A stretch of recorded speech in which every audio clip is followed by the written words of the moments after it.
آج ایک قطرہ بھی کافی ہوگا. اج سا بھی نہیں کھلے راہ بھی نہیں, انج ٹوک انوکھڑے ٹوکدے نہیں.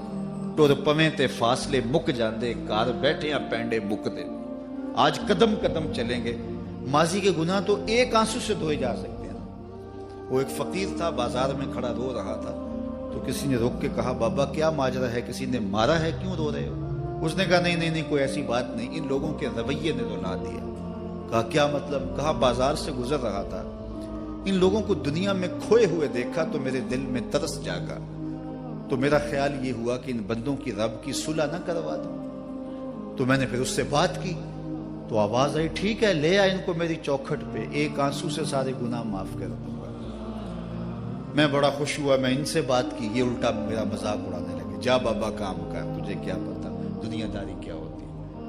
تو وہ تو مان رہا تھا, یہی نہیں مان رہے. تو مجھے ان کے رویے پہ رونا آ رہا ہے. وہ کہتا ہے میں بخشنے پہ آمادہ ہوں, ہم تو مائل بکرم ہیں, کوئی سائل ہی نہیں. راہ دکھلائیں کسے, راہ رب منزل ہی نہیں. جلوائے طور تو موجود ہے, کوئی موسیٰ ہی نہیں. وہ تو کہتا ہے میں معاف کر دوں گا, لیکن یہ عجیب ہے کہ یہ آمادہ ہی نہیں ہے, یہ مان ہی نہیں رہے. تو مجھے ان کے رویے پہ افسوس آ گیا, ان کے رویے پہ رونا آ گیا. اس لیے میں رو رہا ہوں, ورنہ نے مجھے مارا نہیں, کوئی تکلیف نہیں پہنچائی. خیر اگلے دن وہی بزرگ قبرستان کے قریب سے گزرے تو دیکھا کہ وہ بابا قبرستان میں کھڑا رو رہا ہے. تو پھر روک گئے کہ بابا بازاروں میں بھی روتا ہے, قبرستانوں میں بھی روتا ہے, آج کیا ماجرا ہے؟ کہا آج بھی میرا ماجرا کل والا ہے. کہا کیا مطلب؟ کہا کل بازار سے گزر رہا تھا, ان کو دنیا میں کھوئے ہوئے دیکھا, میرے دل میں ترس جاگا, تو میرا خیال ہوا ان بندوں کی اور رب کی صلح کروا دوں. تو وہ تو مان رہا تھا, وہ بندے ہی نہ مانے, تو آج میں ادھر آ گیا. میں نے کہا چلو ان سے بات کرتے. آج میرا خیال یہ ہوا کہ قبرستان والوں کی اور رب کی صلح کروا دوں. تو کہا پھر آج کیا بنا؟ کہا آج یہ مان گئے ہیں, وہ نہیں مانتا. تو صاحبو آج وہ مان رہا ہے, آج ہم مان جائیں. میں نے کتب میں پڑھا ہے کل قیامت کے دن نیکوکار بھی پچھتائیں گے. بدکاروں کا پچھتانا تو سمجھ میں آتا ہے, نیکوکار کیوں پچھتائیں گے؟ جب اپنے اچھے اعمال کی جزا دیکھیں گے تو پچھتائیں گے. جو چند لمحے ضائع کر دیے وہ بھی کیوں ضائع کر دیے. قیمتی زندگی ہے, یہ ٹوٹتی سانسیں, ان کی قدر کیجیے. ایک بزرگ فرماتے ہیں کہ مجھے اس بات کی سمجھ نہیں آتی تھی کہ جو قرآن نے کہا ان الانسان لفی خسر, بے شک انسان خسارے میں ہے. تو میں سمرقند کے بازار سے گزر رہا تھا, تو وہاں ایک آدمی پھٹے پہ برف رکھ کے بیچ رہا تھا اور ساتھ آواز لگا رہا تھا. آج کل تو یہاں وہ پاپڑ بیچنے والے بھی کوئی آواز لگاتے, تو وہ برف کے اوپر, برف پھٹے کے اوپر رکھ کے بیچ رہا تھا اور ساتھ آواز لگا رہا تھا.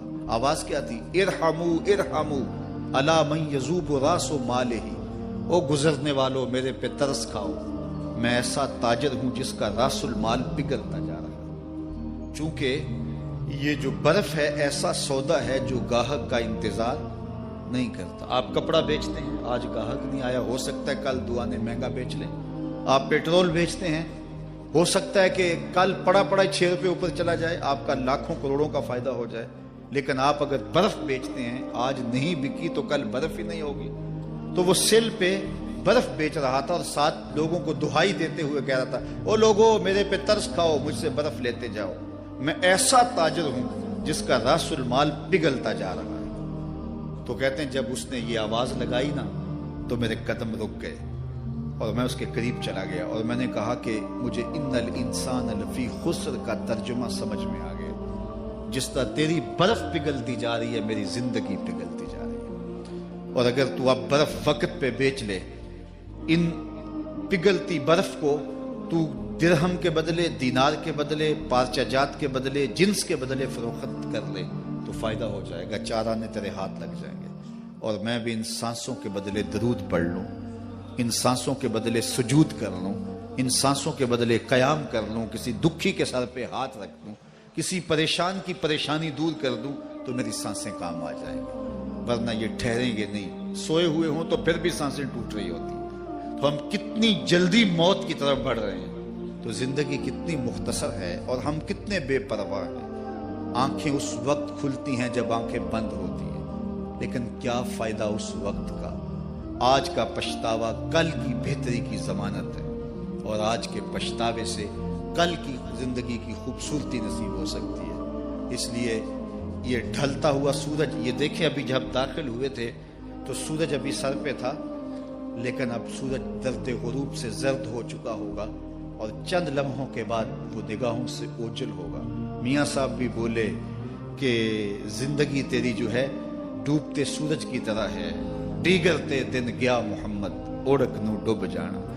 تو یہ میں اور آپ لمحہ لمحہ موت کے قریب ہو رہے ہیں۔ اس سے قبل کہ وہ وقت آئے کوئی حجت باقی نہ رہے، مجھے اپنی زندگی کو، آپ کو اپنی زندگی کو اللہ اور اس کے رسول کی چوکھٹ پہ حاضر کر دینا ہے۔ ہمارے میزبان محترم نے کہا والدہ ماجدہ کی بابت، تو آج ان کے اصالِ ثواب کے لیے میں اور آپ جمع ہیں۔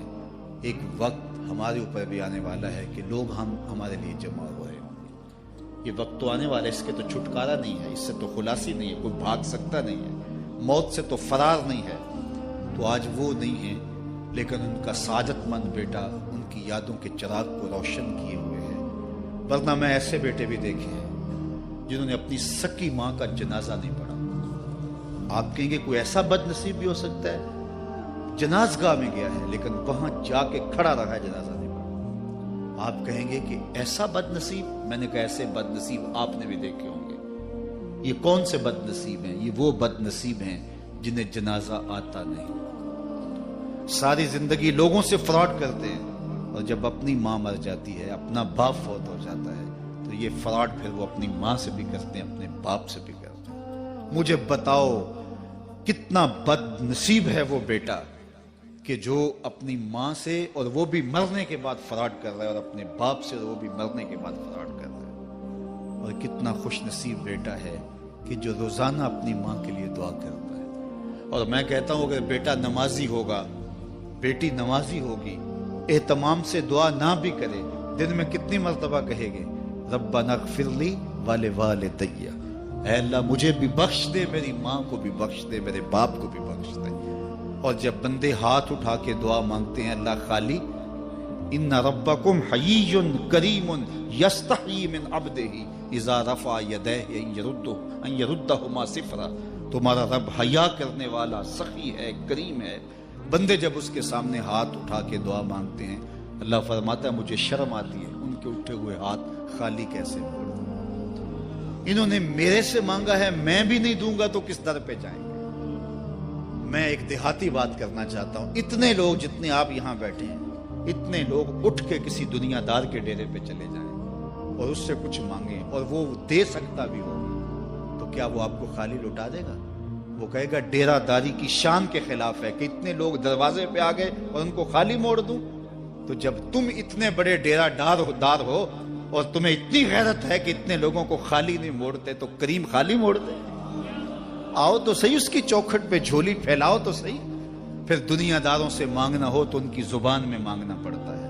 اللہ سے جس زبان میں مرضی مانگو، عربی میں مانگو، اردو میں مانگو، ہندی میں مانگو، سندھی میں مانگو، اقبال کے لہجے میں مانگو، سادی کے انداز میں مانگو۔ نہیں مانگنا آتا خالی ہاتھ پھیلا دو، وہ بند لبوں کی بولیاں بھی سنتا ہے۔ آؤ تو صحیح اس کی چوکھٹ پہ، اپنے ہاتھ پھیلاؤ تو صحیح۔ دنیا داروں سے مانگے تو ناراض ہوتے ہیں، خدا سے نہ مانگو تو ناراض ہوتا ہے۔ اللہ کل ما یابو بکم ربی لولا دعاؤکم، آؤ نا اس کی چوکھٹ پہ، دستے طلب دراز کرو۔ دنیا داروں سے مانگنے کے لیے وقت چاہیے۔ اس وقت تو صاحب سوئے ہوں گے، اس وقت تو ناشتہ کر رہے ہوں گے، اس وقت تو بیوی بچوں کے ساتھ مشغول ہوں گے، لیکن اللہ سے جب بھی مانگو، پچھلے پہر کنڈی کھڑکاؤ در رحمت کھلا پاؤ گے۔ دن کو مانگو، رات کو مانگو، مانگو تو صحیح، وہ تو اتنا کریم ہے۔ اچھا بت کو سامنے کھڑا کیا ہے اور زلیخا ہاتھ جوڑے بت کے آگے پکار کرتی ہے، روزانہ سے شام کھڑی ہو جاتی ہے، یا صنمی یا صنمی، اے میرے بت، اے میرے بت، بچھڑا ہوا یوسف ملا دے۔ سحر دم تک پکارتی رہتی، عمر بیت گئی، چہرے پہ جھریاں آ گئیں، بڑھاپا طاری ہو گیا۔ ایک دن رات کا پچھلا پہر ہے، بت کے آگے ہاتھ جوڑے، یا صنمی یا صنمی کا وظیفہ پڑھ رہی ہے۔ اچانک نیند کا جھٹکا آ گیا، زبان بل کھا گئی، بولی یا سمادی یا سمادی۔ کہا جبریل جلدی جا، یوسف کے گھوڑے کا رخ موڑ دے۔ یا اللہ تجھے تو نہیں پکار رہی، وہ تو بت کو پکار رہی ہے۔ زبان بل کھا گئی، یا صنمی کی بجائے یا سمادی کے لفظ زبان پہ آ گئے۔ کہا جبریل اتنا عرصہ ہوا بت کو پکارتے ہوئے، اس نے کوئی جواب نہیں دیا، آج جیسے بھی اس کے لبوں پہ میرا نام تو آیا ہے، اگر میں نے بھی جواب نہ دیا میرے اور بت میں فرق کیا ہوا؟ تو آؤ آج کی اس مجلس میں ہم ان کی والدہ کے لیے دعا مانگیں۔ اے عرش کے مالک، ان کی والدہ کو حضور کی ماں کا صدقہ جنت کی بہاریں عطا کر، اور ہم اپنے ماں باپ کے لیے بھی دعائیں مانگے۔ اے اللہ ہمارے ماں باپ کی مغفرت فرما، ماں باپ کی قدر کرو۔ میں نے یہ بھی پڑھا ہے جو اپنے والدین کے لیے روزانہ دعا مانگتا ہے، والدین زندہ ہوں تب بھی، فوت ہو گئے ہوں تب بھی، روزانہ ماں باپ کے لیے جو شخص دعا مانگتا ہے ساری زندگی اس کے رزق میں بے برکتی نہیں آ سکتی۔ تو اپنے ماں باپ کو اگر زندہ ہیں تو قدر کرو، فوت ہو گئے ہیں تو ان کے لیے کثرت کے ساتھ دعا کرو۔ یہ گھنا سایہ ہے۔ کبھی آپ نے درخت کو دیکھا ہے کہ ساری دھوپ اپنے پتوں میں جذب کرتا ہے اور نیچے بیٹھنے والوں کو چھاؤں دیتا ہے؟ ماں باپ سارے دکھ اپنے اوپر لیتے ہیں، اپنی اولاد کو آسائش اور راحت پہنچاتے ہیں۔ قدر نعمت زوال نعمت کے بعد ہوتی ہے، جب نعمت پاس ہو تو قدر نہیں ہوتی، جب چھنتی ہے تو پتہ چلتا ہے کہ کتنی بڑی دولت تھی جو چھن گئی۔ میں تو آپ کیا، میری اور آپ کی حیثیت کیا، ماں کی کمی تو آمنہ کے لال نے بھی محسوس کی ہے۔ ایک دن حضور مسجد نبوی میں تشریف لائے، تا حد نظر صحابہ تھے۔ الحاوی للفتاوی میں امام سیوطی نے لکھا ہے حضور کو دیکھا تو ادب سے کھڑے ہو گئے، بس یہ منظر دیکھنا تھا کہ چشمان اقدس سے آنسو چم چم جاری ہو گئے، اور حضور نے ایک ٹھنڈی آہ بھری اور روتے ہوئے کہا لو ادرکت والدی او احدہما، کاش آج میرے ماں باپ زندہ ہوتے۔ انسان نے دکھوں کا دور دیکھا ہو نا، اچانک خوشحالیاں مل جائیں تو پھر انسان یہ آرزو کرتا ہے کہ میرے ماں باپ نے میرا وہ غربت کا دور دیکھا تھا، آج دولت کی چہل پہل بھی دیکھتے، آج میرے آنگن میں بہاریں بھی دیکھتے تو کتنے خوش ہوتے۔ اب حضور جب پیدا ہوئے تھے تو باپ کا سایہ سر پہ نہیں تھا، 6 سال کی عمر تھی، اپنی ماں کے ساتھ حضور مدینۃ المنورہ گئے۔ واپسی ابوا کے مقام پہ حضرت آمنہ کی طبیعت خراب ہو گئی، اور انہیں لگا کہ یہ میری بیماری جان لیوا ہے۔ ام ایمن کو بلایا، کہا میرے بیٹے کو بحفاظت امیر قریش تک پہنچا دینا۔ پھر خود حضور کے سر پہ ہاتھ رکھا۔ سیدہ آمنہ سلام اللہ علیہا حضور سے کوئی باتیں کرنا چاہ رہی تھی لیکن ضبط کے بندھن ٹوٹ گئے۔ ابن حشام سیرت کی پہلی کتاب ہے، اس میں تفصیل سے یہ واقعہ موجود ہے۔ جب سر پہ ہاتھ رکھا تو حضرت آمنہ کی آنکھیں چھلکنے لگی اور روتے ہوئے آپ نے چند جملے کہے، کہا بیٹا ہر نئی چیز نے پرانا ہو جانا ہے، ہر باقی نے فنا ہو جانا ہے، میں بھی جا رہی ہوں، وہ ذکر باق، لیکن میرا ذکر نہیں مٹے گا، وہ ولدت طہرا، اس لیے کہ تیرے جیسا پاکیزہ بیٹا چھوڑ